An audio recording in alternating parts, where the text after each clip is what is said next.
The notice on the shelter door said, "Open to all species. Adoption ENCOUIGD, no obligation to enter." Rail Dunn had walked past it 11 times before he finally pushed it open. He had not meant to go in, he had meant to get lunch, but the noodle place on Deck 8 had a broken heat unit, and the next closest food stall had a line that stretched into the corridor, and the shelter door was just there open, and he had 20 minutes left on his break, so he went in. The inside smelled like recycled air and something older, harder to name. It was large, divided into sections by frosted panels. Each section held a different being. Some looked up when Rail walked in, most did not. A tall, flat-faced alien in a grey uniform appeared at his side almost immediately. Her name tag read DIRA Facility Management. "First visit," she said. "Yeah," Rail said. "I'll walk you through." She did not ask if he wanted a walkthrough. She had already started moving. She explained the system as she went. Every being in the shelter was registered with the Accord. Some had come in injured. Some had been displaced by border closures. Some had been transferred from other stations when those facilities ran out of space. The shelter tried to find placements. Sometimes it worked. Sometimes it did not. Rail nodded and looked into each section as they passed. He saw a six-limbed creature sleeping against the far wall. He saw a cluster of small blue beings who stopped talking when he came close. He saw an old quadruped with a bad leg lying in the middle of its section, watching him with calm, dark eyes. He did not stop walking until Dira did. "Last section on this row," she said, and her voice had gone a little flatter, the way voices go when they are delivering facts instead of opinions. The section was bigger than the others. It had to be. The being inside it was enormous. Long, scaled body, 4 legs folded underneath him, wings pressed flat against his back, the way wings look when someone has given up on the idea of using them. His scales were grey, not a shining grey, not a dramatic grey, just the grey of something that had not been warm in a long time. His head was lowered. His eyes were half open. He was breathing slowly, and that seemed to be the main thing he was doing. A placard on the outside of the section read, "DOACHRI male, survivor class, long-term resident." Rail looked at the placard, then he looked at the dragon, then he said, "What happened to him?" Dira was quiet for a moment in the way people are quiet when they have said this particular thing too many times and have stopped feeling it. "His name is Vorin," she said. "He was a scout warrior. His unit was destroyed 6 years ago during a campaign the Accord later reclassified. He has no surviving family, no kin registered anywhere in the system. He has been in this facility for 3 years. 3 years, Rail said. He does not respond consistently to most species. 3 separate adoption attempts have been made. None lasted more than 5 weeks. He does not eat on a regular schedule. He does not cause problems. He does not do much of anything." Rail stood at the panel and looked at Vorin. Vorin did not look back. There was no anger in him, no fear, no curiosity. There was just a very large creature sitting very still in a space too small for him, waiting for something Rail could not name. "What happens to him?" Rail asked. Dira glanced at her data pad. "The facility runs a review cycle every quarter. Long-term residents who remain unplaced after the review are moved to the reduction list. His next review is in 32 days." Rail did not ask what the reduction list meant. He had understood it the moment she said it. He stood there for another minute. The dragon breathed. The recycled air moved. Somewhere behind them, the 6-limbed creature shifted in its sleep. "What does the adoption paperwork look like?" Rail said. Dira looked at him for a moment, not unkindly, but with the clear expression of someone who had learned not to get attached to first-time visitors who asked that question. "Category 4 classification," she said. "Bonded residence permit, species accommodation brief, environmental needs assessment, and 3 months of documented trial residency. The initial forms alone take most applicants several days to complete." "Okay," Rail said. "Most people do not complete them." "I heard you," Rail said. "Can I take the forms with me?" Dira looked at him again, Then she pulled up her data pad and began transferring the files. Rail felt his own device buzz as the forms arrived, a long, sustained buzz, the kind that meant there were many of them. He looked at Vorin one more time before he left. The dragon still had not moved, still had not looked up, still had his head low and his wings flat and his eyes half closed on a world that had stopped interesting him some time ago. Rail walked out of the shelter with a full inbox and no plan. His lunch break was over. The noodle place was probably still broken. He went back to work and opened the first form on his way up the corridor. It was 4 pages long. The second form was 7. He started filling them in. The forms took 9 days. Not because Rail was slow, because the Accord's documentation system had been built by 17 different committees over 40 years, and no 2 sections used the same terminology. The species accommodation brief alone referenced 4 other forms that referenced 3 forms that no longer existed. Rail filed a query. He got an automated response. He filed another query. He got a different automated response that contradicted the first one. He filled in what he could, attached notes to the rest, and submitted the whole stack on a Tuesday evening while eating cold rice from a container. His coworker Bren watched him from across the break room and said, "You're still doing the dragon thing." "It's not a thing," Rail said. "You've been doing forms for 9 days.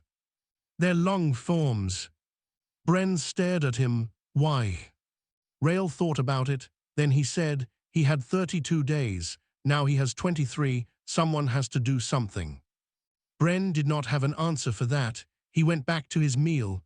Rail went back to his forms. The permit came through 6 days later, conditional on an approved living space. Rail spent a weekend rearranging his residential unit. He moved everything he owned to one side of the room, his cot, his table, his 3 boxes of belongings, and cleared the rest of the floor. He ordered thermal tiles from a salvage dealer on deck 3 and built a sleeping frame out of reclaimed panels from the cargo bay's spare stock. It was not elegant. It held together. He picked Vorin up from the shelter on a grey morning, 11 days before the review cycle. Dira handed him the transfer documents without ceremony. Vorin walked out of his section slowly, following Rail down the corridor with the careful, heavy steps of something that had not walked very far in a long time. People in the corridor moved aside without being asked. Vorin was large enough that they did not have much choice. The residential unit looked smaller with him in it. Vorin stood in the center of the cleared space, looked at the thermal tiles, looked at the sleep frame, looked at the one small window that faced the station's inner ring. Then he folded himself down to the floor and did not move. That was day 1. Days 2 through 8 were similar.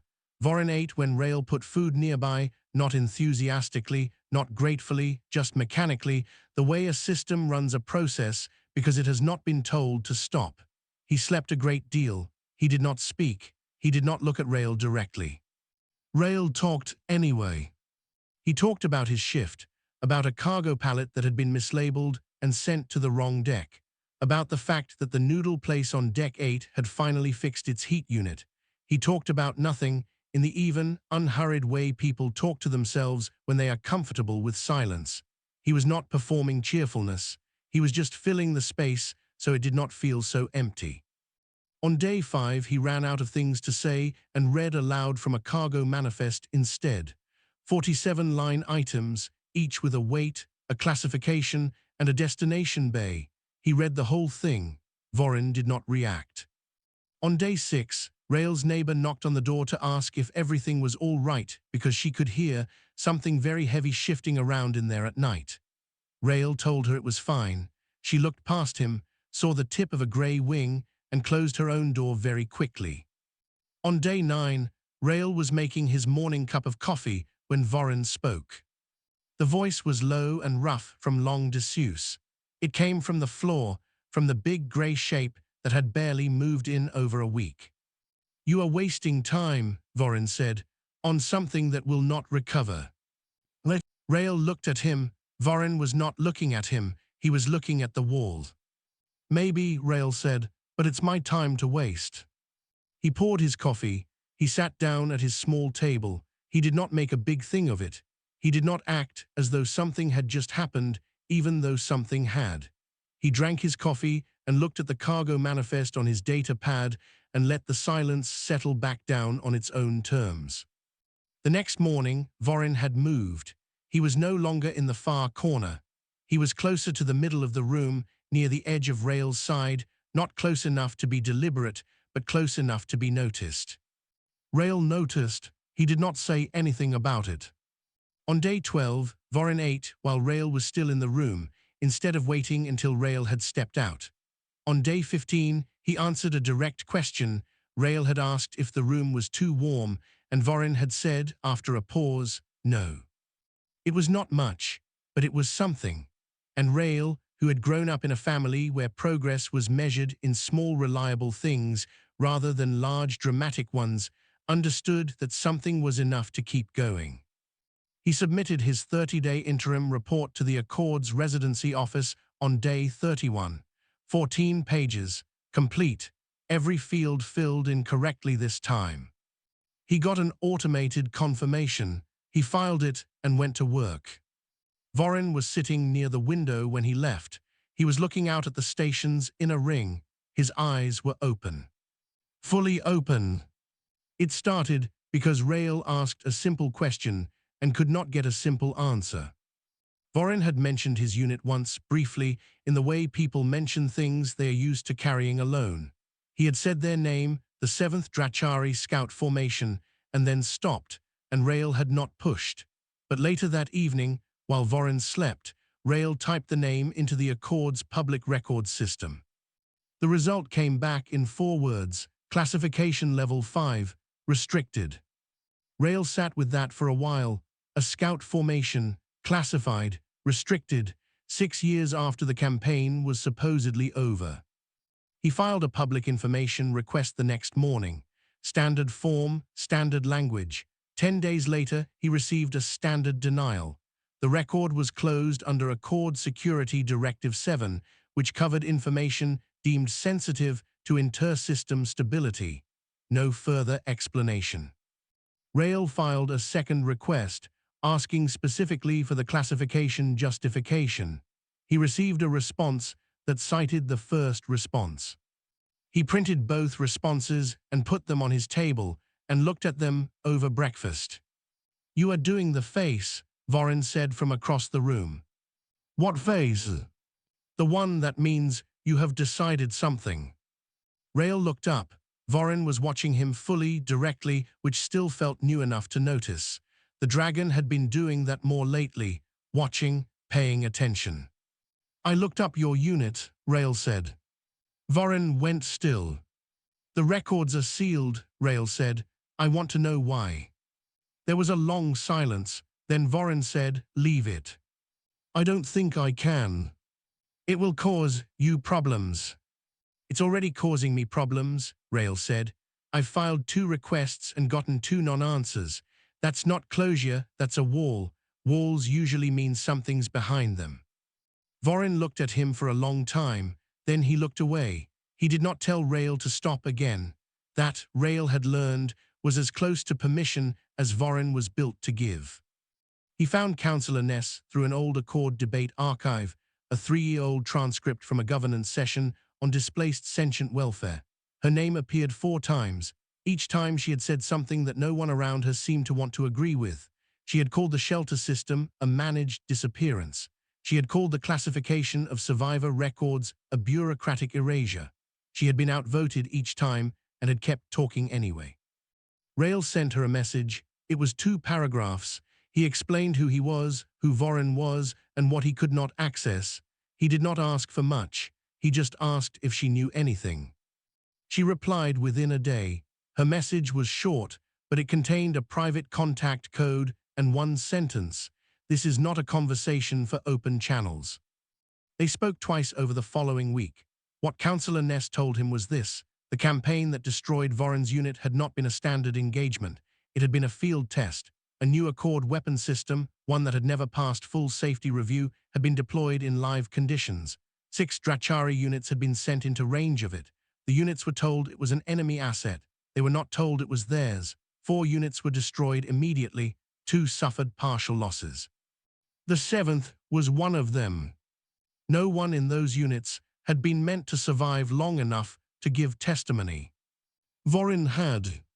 The classification existed to make sure that fact stayed buried. Rail sat with that information for a full day before he said anything. He carried it to work. He carried it home. He made dinner and set the plate near Vorin and sat at his table and tried to find the right words for something that did not have right words. Then he told him. He told him plainly the way Vorin preferred things, without softening, without preamble. He said, "Your unit did not fail. They were put in the path of an Accord weapon and they were not told. And the Accord sealed the record so no one would ask questions." Vorin did not move. He sat with it the way he sat with most things, still and very quiet, and in a way that was not the same as calm. After a long time, he said something in Drachari, low and slow, like it was being pulled out of a deep place. "What does that mean?" Rail asked. Vorin was quiet another moment. Then, "It is what we say when the ground stops moving, when something you believed to be true turns out to be different than it was." He paused.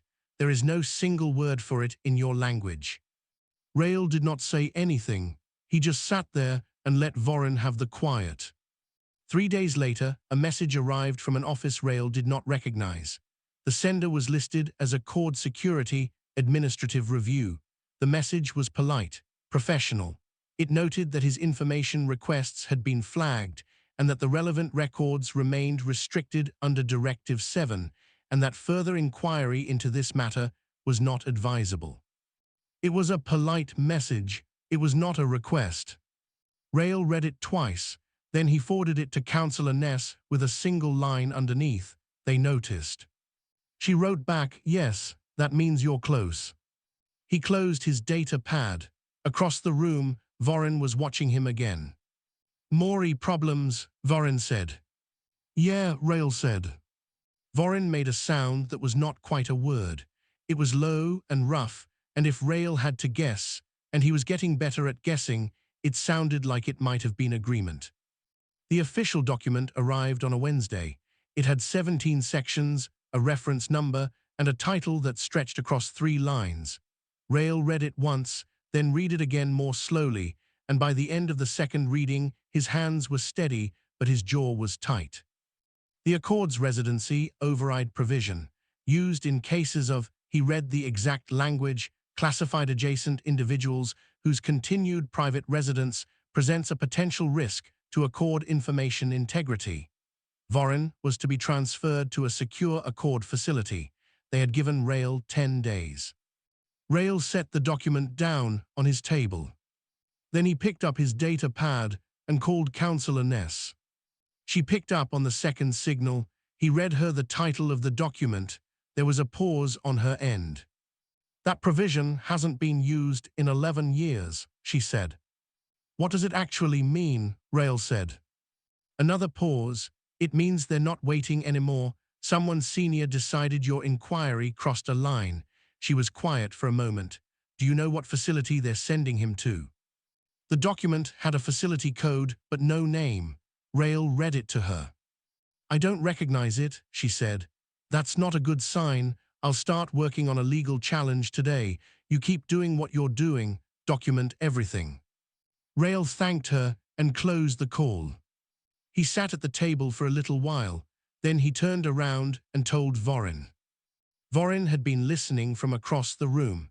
He did not look surprised. He looked like someone who had been waiting for a particular type of bad news and had just heard it arrive. "Stop," Vorin said. Rail looked at him. "Stop what you are doing," Vorin said. "You have pushed far enough. They will take your residency permit. They may do worse. This is not a fight a single human cargo technician can win against the Accord." "I'm not trying to win against the whole Accord," Rail said. "I'm trying to keep one person from disappearing into a facility with no name." "I am not worth this." Rail said, "You don't get to decide that." Vorin's eyes narrowed. "You do not understand what you are saying." I understand exactly what I'm saying. You are speaking from emotion. Humans do this. You feel something and you call it a decision.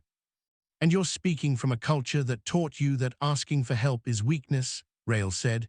His voice was still even, but there was something harder under it. So maybe we're both working around our own problems here. That landed. Rail could see it. Vorin's wings shifted slightly, the way they did when something moved through him that he was choosing not to show. The Drachari warrior code, Vorin said slowly, does not permit a warrior to beg for his own survival. If the end comes, it comes with dignity. That is not surrender. That is structure. That is how we carry ourselves. I know, Rail said, and I'm not asking you to beg. I'm asking you to stay alive while I do the paperwork. Vorin stared at him. It was a long stare, the kind that felt like it was measuring something. Then, unexpectedly, he said, "You are infuriating." I know that too, Rail said. Something shifted in the room. Not resolved, nothing was resolved, but different. Vorin had argued back. He had pushed and pushed again. He had been fully present in the fight, not just watching it happen to him. And somewhere in the middle of being infuriated, Rail thought, something had come back to life. They were quiet for a while. Rail started drafting a response to the override document. Vorin watched him work. Then Vorin said, "There is something I have not told anyone." Rail stopped typing. "When my unit was destroyed," Vorin said, "I survived the initial event because I was running a secondary route check, half a sector behind the others. I saw what happened. I saw the weapon. I saw what it did." His voice stayed flat and even. He had learned to carry these words at a certain distance. "Afterward, when the Accord came to collect survivors, I was taken for medical processing. I was there for 6 weeks. They did not know, or they did not realize, that I had been conscious for much of it, that I could hear, that I was reading the documentation on the screens near my unit." Rail said nothing. He waited. "The mission archive," Vorin said, "the full record unredacted, it is not in the main Accord system. It is in a secondary archive, a legacy data node that was not fully migrated when the Accord upgraded its storage system 8 years ago. The node still runs. The record is still there." He looked at Rail steadily. "I memorized the node address. I memorized it because I thought one day I might have a reason to give it to someone." The room was very quiet. "Why now?" Rail said. Vorin was silent for a moment. Then, "Because you are the first person who has given me a reason." Rail let that sit. Then he picked up his data pad and said, "Tell me the address." Vorin told him. Rail wrote it down. Then he sent it to Counselor Ness with a message that said, "I think I found what we need." Her reply came back in under 2 minutes. "I'll get my team together tomorrow morning." Rail set the data pad down. The 10-day clock was running. They had 9 days left. Vorin had moved, sometime during the conversation, to the side of the room where Rail's table was. He was not close enough to be unusual. He was just no longer on the other side. Rail did not point that out. He just went back to drafting his document and let Vorin sit where Vorin wanted to sit.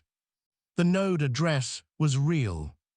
Counselor Ness's legal staff accessed it at 6 in the morning, 3 of them working around a small table in her office on deck 2 with the door locked and the signal encrypted. Rail sat in the corner with cold coffee and watched them work. It took 40 minutes to get through the node's access layer and another 20 to locate the correct file cluster. Then one of the staff members, a quiet being named Arel, who had not said more than 4 words all morning, leaned back from the screen and said, "This is everything." It was the full mission record, unredacted, authorization chains, field orders, weapon test parameters, casualty assessments, the names of the 6 Drachari units sent in, the names of the 12 senior Accord officials who had approved the operation, the internal reviews afterward that had concluded, in careful administrative language, that the test had produced useful data and that the survivor situation could be managed through classification. Managed through classification. Those 2 words sat in the room like something dropped from a height. Ness was on her communicator before Rail finished reading. She had contacts at 3 independent galactic press channels, outlets that operated outside Accord funding and could not be quietly shut down. She sent the full record to all three simultaneously, along with a prepared statement and her own name attached to it. "That's done," she said. She set the communicator down. Her hands were steady. "Now we wait about 4 hours." It took 3. Rail was back in his residential unit, sitting on the floor next to Voren, who had listened to the whole account of the morning without moving when his data pad began receiving alerts. Accord internal briefing requests, press queries, a message from Bren that said simply, "What did you do?" A second message from Bren that said, "It's everywhere." Then a message from Accord Security that said, "Admiral Rin requests an in-person meeting, your unit, today." Rail showed it to Voren. "He is not requesting," Voren said. "I know. Will you go?" Rail looked at him. "He said my unit. He's coming here." Voren was quiet. Then he stood up, which he did not do quickly, and straightened himself to his full height, which in the confined space of the residential unit was considerable. He said nothing more. He just stood and waited. Admiral Rin arrived with 4 members of a security detail, including a Drachari soldier in full Accord uniform, broad-shouldered, scarred, with the rank insignia of a sergeant. He did not introduce himself. He stood to the left of Rin's shoulder and watched the room. The Admiral was a lean, gray-skinned being with the careful stillness of someone who had spent decades making people feel small without raising his voice. He stood in the doorway of Rail's unit and looked around at the thermal tiles, at the salvaged sleep frame, at Voren, and something moved behind his eyes that was too controlled to be called an expression. "The release of that archive," the Admiral said, "was obtained through illegal access of a restricted Accord node. Councillor Ness will face tribunal. Your residency permit will be revoked within 24 hours. The individual," he glanced at Voren, "will be transferred tonight, as per the override provision." "The record is already out," Rail said. 3 channels, it's been running for 2 hours. "The record's origin is compromised. We will challenge its legitimacy." "You authorized the operation," Rail said.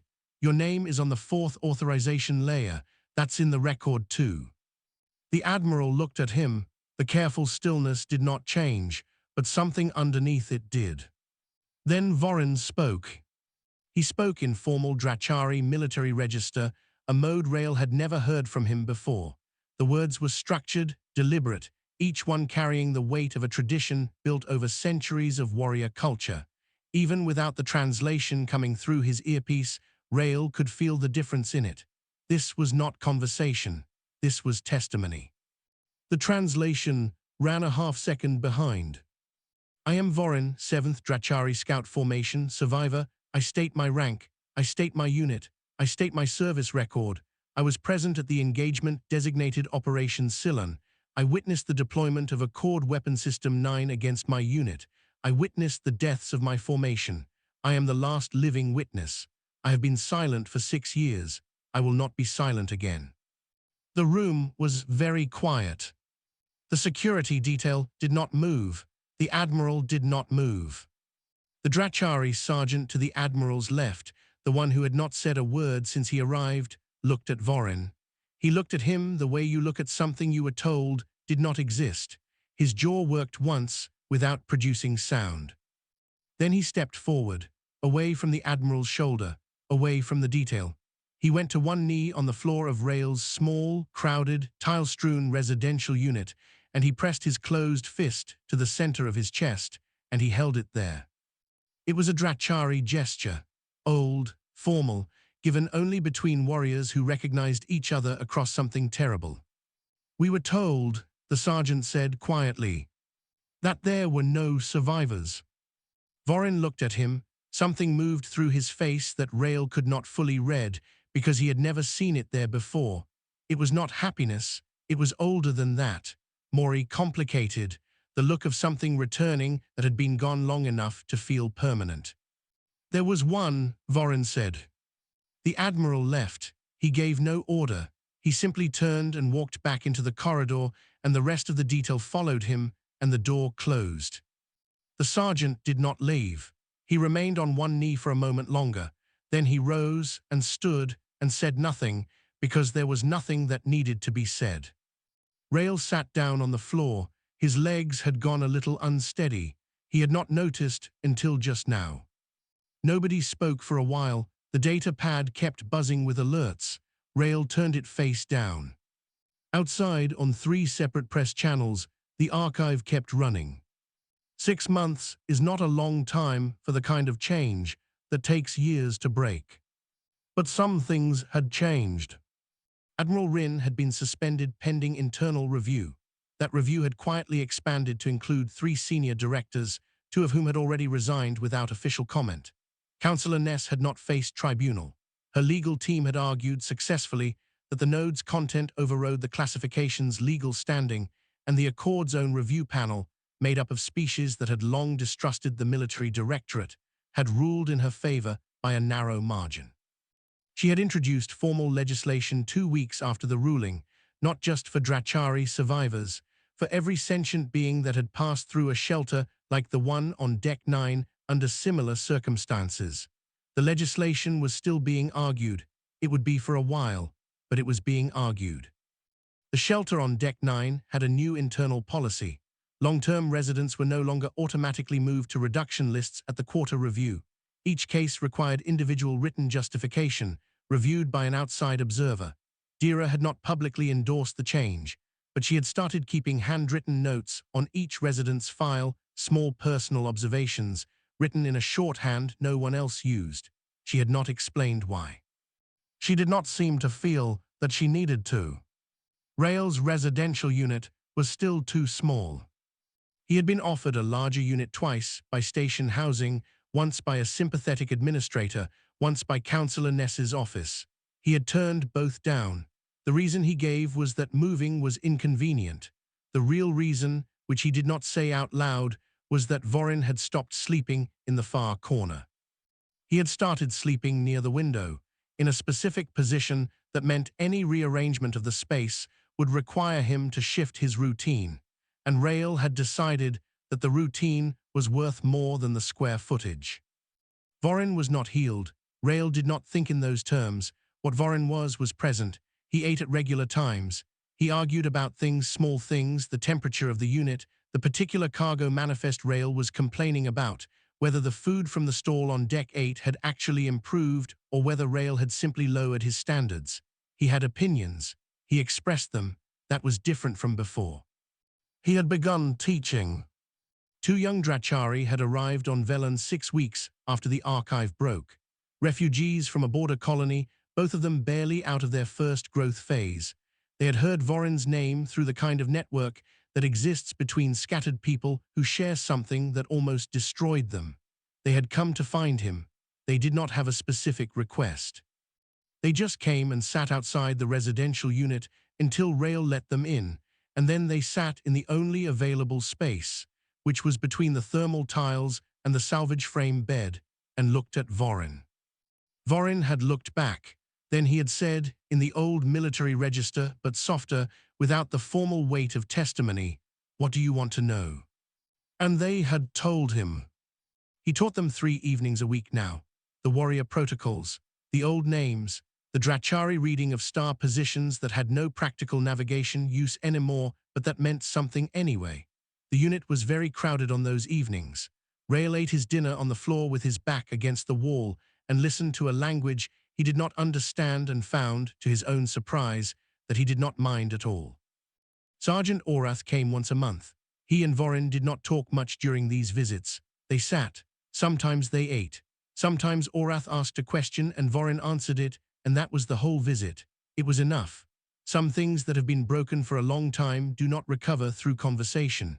They recover through proximity, through the slow accumulation of hours spent in the same room without anything terrible happening. On a grey afternoon in the 6th month, a journalist came to interview Rail. She was writing a long piece on the archive case for an independent outlet. She had already spoken to Councillor Ness and to Orath. Rail was her last interview. She asked him about the paperwork. She asked him about the records requests. She asked him about the night Admiral Rin had come to the unit. He answered all of it plainly, without making it larger than it was. At the end, she asked him the question everyone eventually asked. Why did you do it? You were a cargo technician. None of this was your responsibility. Why start any of it? Rail thought about it. He looked at the window, where Vorin was sitting in his usual spot, watching the station's inner ring go about its business in the way it always did, loud, indifferent, continuous. He was the saddest thing I'd ever seen, Rail said, and I figured sad things deserve someone who doesn't walk away. The journalist wrote that down. Then she asked, did you know it would lead to all of this? The archive, the tribunal, the legislation? No, Rail said. I just figured I'd start with the paperwork. She thanked him and left. Rail picked up his data pad. There was a new cargo manifest, 43 line items, each with a weight and a destination bay. He started reading through it. Behind him, one of the young Drachari said something in their language that made the other one laugh. Vorin said something in response, short and dry. They laughed again. Rail did not look up. He was smiling at the cargo manifest, which was not the most dignified thing, but the room did not seem to mind. Outside, the station kept moving. On 3 press channels, the archive was still being read, shared, and argued over by species who were only beginning to understand what had been buried and why. Councillor Ness's legislation sat in committee, growing slowly. The shelter on Deck 9 had 11 residents, all of them named Indira's handwritten notes. Nothing was fixed, but things were different than they had been, and different, Rail had always thought, was somewhere to start.